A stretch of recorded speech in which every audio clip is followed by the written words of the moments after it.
Mazhab itu cara mengamalkan dalil yang zahir. Thariqat itu cara mengamalkan dalil yang tersirat. Jadi mazhab mengamalkan yang tersurat, thariqat mengamalkan yang udah tahu perbedaannya? Oke.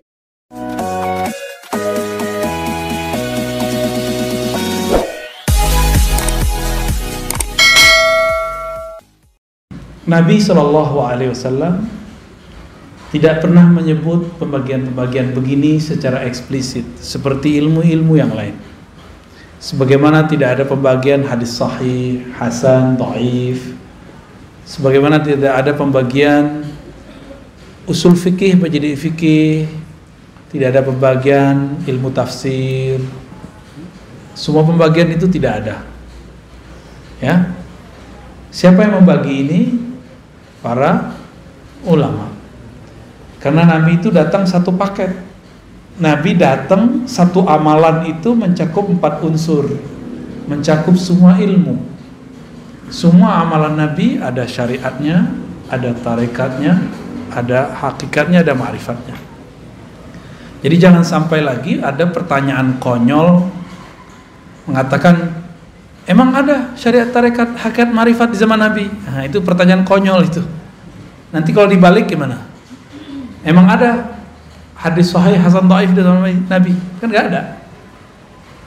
Jadi jangan bertanya yang konyol-konyol. Sok kritis tapi nggak pakai data. Sok kritis tapi nggak rasional.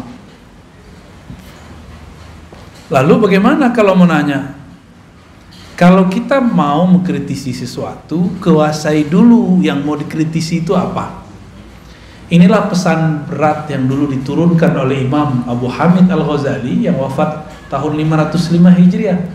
Sekarang 1434 ya. Apa kata beliau? Kalau engkau mau mengkritisi sesuatu, memuji sesuatu, maka kuasai dulu sesuatu itu apa. Dan ini beliau lakukan sendiri. Imam Al-Ghazali ketika hendak mengkritisi filsafat, dia pelajari 2 tahun, lalu dia review selama 1 tahun. Jadi 2 tambah. Dan dia menulis dalam masa itu. Belajar, dia ulang, petakan, dia review, kemudian dia tulis 3 tahun genap. Jadi Imam Ghazali baru kemudian mempublikasikan kritiknya terhadap filsafat setelah 3 tahun mendalami filsafat. Kita sudah berapa tahun mendalami suatu istilah, lalu kemudian mengkritisinya. Jangan-jangan kata orang, katanya nggak boleh kata orang, ya harus kata Allah dan Rasulnya. Ya, jika ada orang mengatakan itu batil, coba tunjukkan bahwa pembagian ini batil, ada nggak? Kan nggak ada.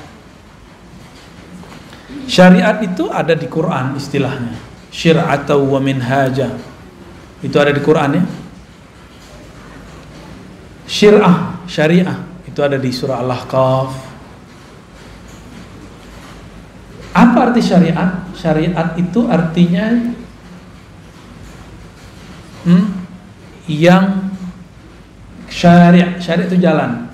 Syariah yang dijalani. Bisa begitu ya. Bisa juga diartikan jalan itu sendiri. Jadi sebenarnya syariat dan tarekat itu artinya sama. Syariat itu jalan, tarekat itu jalan. Syuru' arti bahasa Arabnya syuru' itu artinya proses. Syara' artinya hukum yang mesti dijalani. Ya, syara' hukum yang mesti dijalani. Kalau di kampung saya ada ungkapan begini, adat bersandikan syara', bukan syariat, syara'. Sama, maksudnya sama. Ternyata di Jambi juga sama, di Riau saya dengar sama, di Aceh sebagian ada yang ngomong begitu juga, di Malaysia juga ada yang menyebutkan kalimat itu, adat bersandikan syara'. Berarti bukan hanya satu suku aja. Nggak tahu siapa yang duluan, itu tinggal klaim-klaim sejarah aja ya. Kalau klaim sejarah biasanya mulai rasis. Saya nggak mau rasis. Kita diciptakan oleh Allah li ta'arafu, supaya kamu saling berbagi ilmu, saling kenalan, tidak boleh rasis. Oke. Jadi syariat artinya apa? Jalan. Tapi bedanya apa dengan thariqat? Syariat itu biasanya diartikan jalan yang zahir.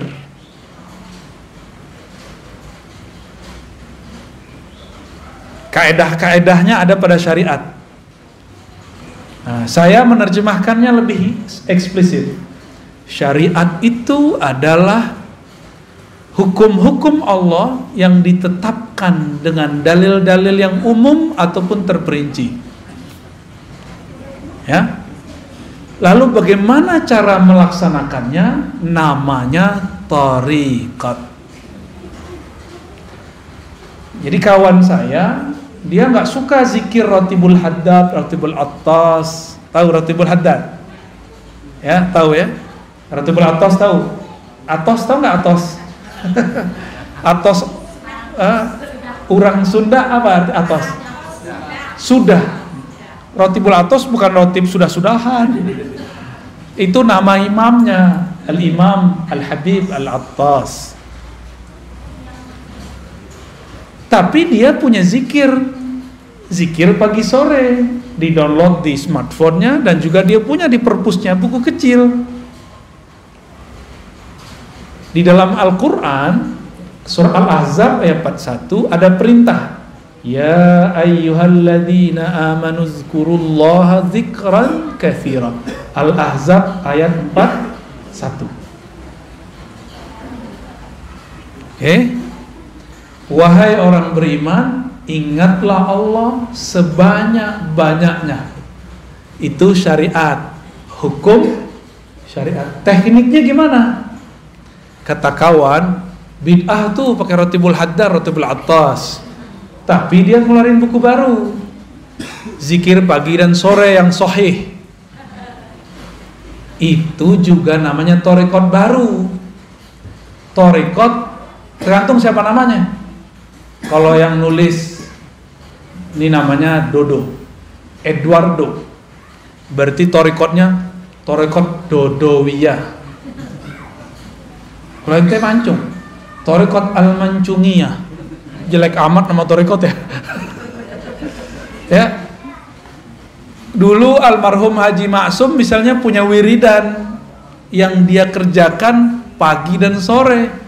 Maka thariqat yang dia tinggalkan boleh disebut dengan Al-Maksumiyah. Gitu. Maka penamaan zikir itu biasa. Ya, boleh-boleh aja. Ya. Kenapa nggak disebut dengan zikir Nabi aja? Ya kan Nabi zikirnya banyak. Saya punya kitab zikir Nabi hampir 10 yang pakai ilmu hadis, dan kalau di luar ilmu hadis banyak, puluhan. Yang ilmu hadis saja pakai riwayat, itu udah pusing kita bacanya. Ini yang mana mau diamalkan duluan? Karena kita bingung, banyak dalil zaman dulu. Boleh meramu obat. Saya mau tanya nih, Bapak Ibu ini, kalau sakit boleh nggak meramu sendiri obat, masuk ke ruang apotek terus ramu-ramu sendiri? Lo kan nggak boleh taklid. Katanya nggak boleh taklid. Taklid ke dokter juga nggak boleh dong. Kenapa percaya sama dokter? Taklid sama apoteker juga nggak boleh seharusnya. Kalau kita boleh bilang nggak boleh taklid. Taklid artinya apa? Ikut tanpa tahu kenapa hakikat sesuatu itu ada. Ikut tanpa mengetahui dalil. Kenapa obat kalau batuk ini A, B, C, D? Disebutkan nggak sama dokter? Disebutkan nggak sama apoteker? Enggak. Terus kenapa percaya-percaya aja? Kenapa itu boleh, sedangkan dalam agama nggak boleh? Gitu. Yang mengerti dalil ulama atau orang awam? Ulama. Berarti kalau nanya dalil ke siapa? Kalau kita nanya dalil ke ulama, itu sudah sama kayak kita mau taklid, tapi menaik pangkat jadi ittiba. Nah, kembali yang tadi. Bagaimana teknik berzikir itu masuk ke thariqat. Mana perintahnya zikir, masuknya ke syariat. Jadi beda syariat sama thariqat apa? Syariat itu dalilnya, thariqat itu caranya. Mudah toh? Ada perintah, shollu kama ra'aitumuni usolli. Salatlah kamu seperti kamu melihat aku salat. Ada yang lihat Nabi nggak? Ada yang lihat Nabi? Mimpi aja. Mimpi aja nggak jelas ya. Kalaupun mimpi bukan Nabi lagi salat kan? Terus kalau kita disuruh salat melihat Nabi, kita ini nggak ada yang lihat Nabi. Terus gimana caranya? Nah, kalau ada syariat, thariqat, cara ngamalin, ada lagi cara yang lain, namanya mazhab.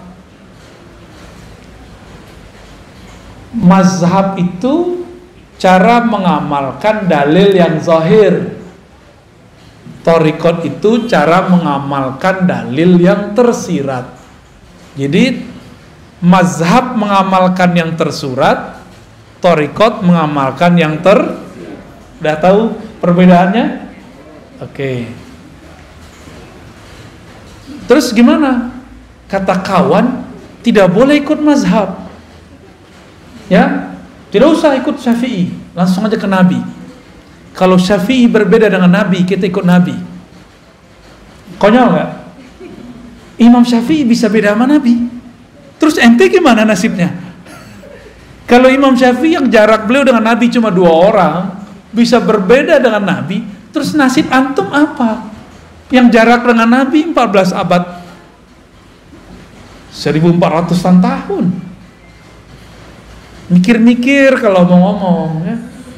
Tapi ada yang lebih dahsyat lagi. Kalau sahabat berbeda dengan Nabi, kita ikut Nabi. Jadi dia adu-adu sahabat sama Nabi.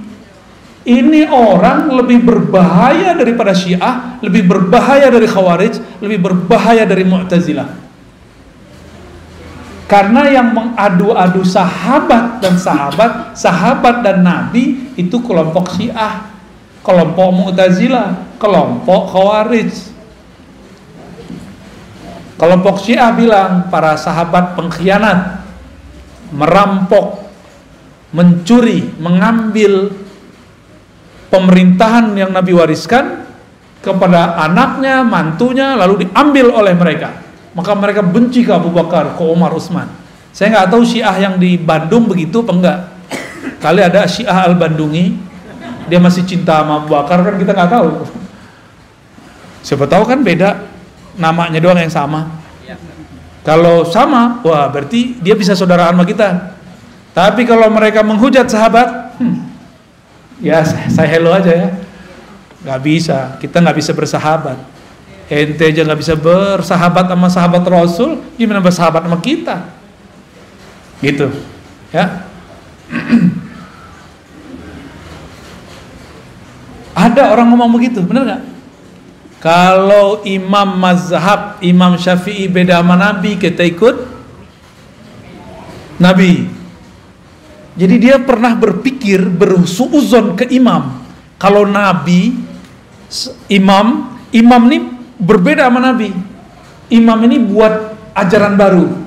Jadi yang dia pikirkan mazhab itu agama buatan imam. Ini kesalahan besar ini. Ini logika yang nggak nyampe. Buat definisi tapi nggak nyampe. Dan saya sering ketemu dan udah sering contohkan. Mereka ngomong nggak usah ikut Syafi'i, langsung aja ke Sahih Bukhari. Masih ingat? Masih ada nggak orang begitu? Masih ada. Padahal kita udah ngaji kemana-mana, kita ulang-ulang ini. Tanda dia kalau ngeritik kita nggak pernah dengerin video kita. Ya, Imam Bukhari murid dari muridnya Imam Syafi'i. Imam Bukhari ini juga riwayatin hadis, cuma tidak dikenal sebagai periwayat, dikenalnya sebagai imam mazhab. Imam Syafi'i, kebalik. Imam Syafi'i dikenal sebagai imam mazhab, padahal juga meriwayatkan hadis. Imam Bukhari berguru ke murid Imam Syafi'i, maka mazhabnya Bukhari itu sangat dekat ke mazhab Syafi'i. Kalau Imam Subuki positif masukkan, Imam Bukhari mazhabnya Syafi'i. Udah positif belum masukkan. Karena pas kita presentasikan, ajaran Imam Bukhari hampir dekat dengan mazhab Syafi'i. Lebih tua mana Imam Syafi'i, Imam Bukhari? Lebih dekat mana ke Nabi, Imam Bukhari atau Imam Syafi'i? Jadi kalau kita ikut salaf, lebih orisinal mana, ikut Syafi'i atau Bukhari? Tuh, itu namanya mazhab.